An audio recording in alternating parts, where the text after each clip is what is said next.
Boa noite, eu sou o Thiago Antonelli, curso Direito na JK do Gama e a disciplina é Direito Administrativo e hoje eu vou falar sobre o tema Regime Jurídico Administrativo e Princípios da Administração Pública.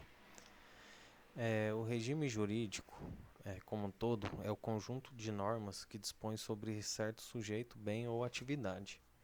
Já o regime jurídico administrativo, segundo a professora de Pietro, é o ramo do direito público que tem por objetivo os órgãos, agentes e pessoas jurídicas administrativas que integram a administração pública, a atividade jurídica não contenciosa que exerce os bens de que se utiliza para a consecução de seus fins de natureza pública.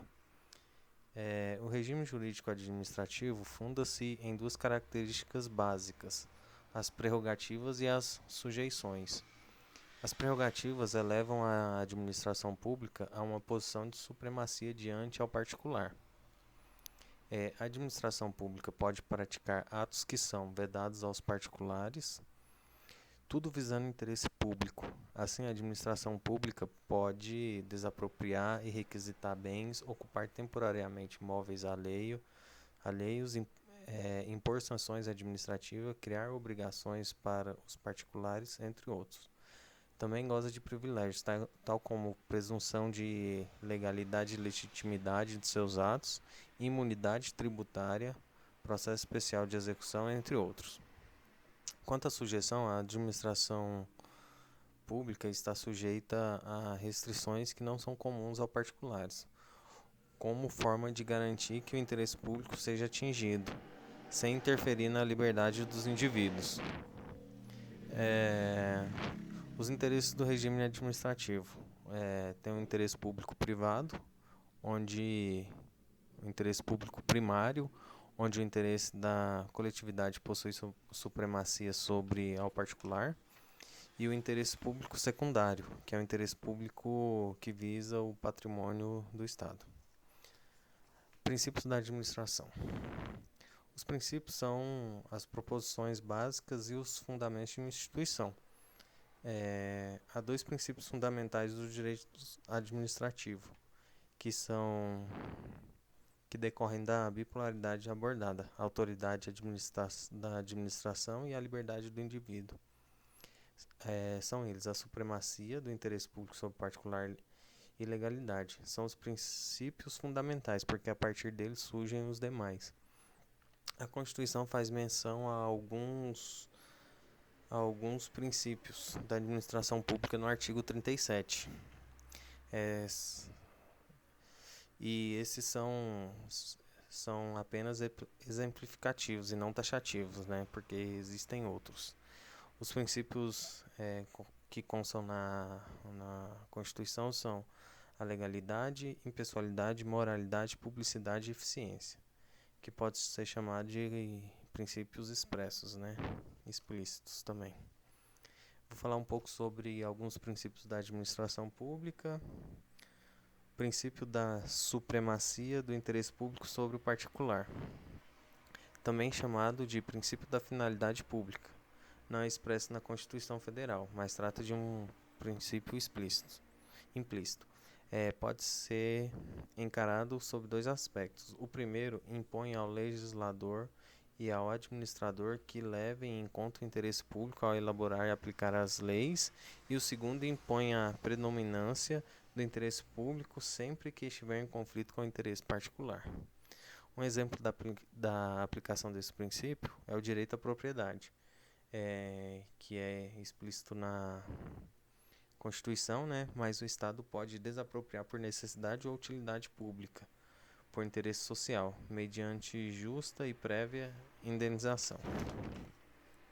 O princípio da legalidade, que também é expresso na Constituição, né? Segundo o jurista Eli Lopes, ele descreve que enquanto na administração particular é lícito fazer tudo o que a lei não proíbe, na administração pública só é permitido fazer o que a lei autoriza. O princípio da presunção de legitimidade e de veracidade dos atos administrativos. Esse princípio deriva do princípio da legalidade. Significa que os atos administrativos presumem-se verdadeiros e praticados de acordo com a lei. Princípios da impessoalidade. A impessoalidade significa que a atuação administrativa deve atender o interesse público.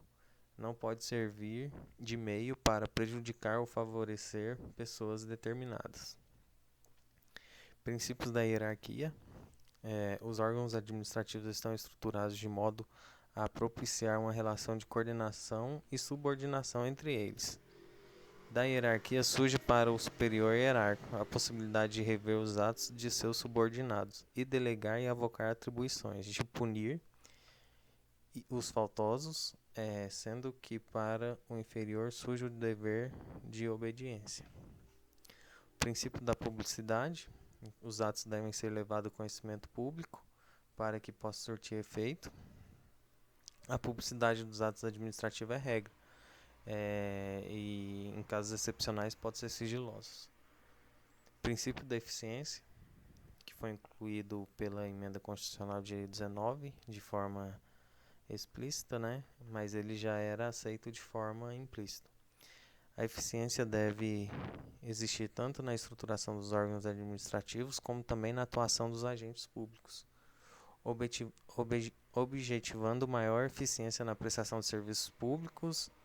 É que a administração pública descentraliza mediante as entidades e administrações indiretas. Princípio da motivação. A motivação impõe que a administração pública indique os pressupostos de fatos de direito que embasam as decisões administrativas, né? Através da motivação pode sujeitar o ato administrativo ao controle também. Princípio da moralidade administrativa. Outro princípio expresso também na Constituição.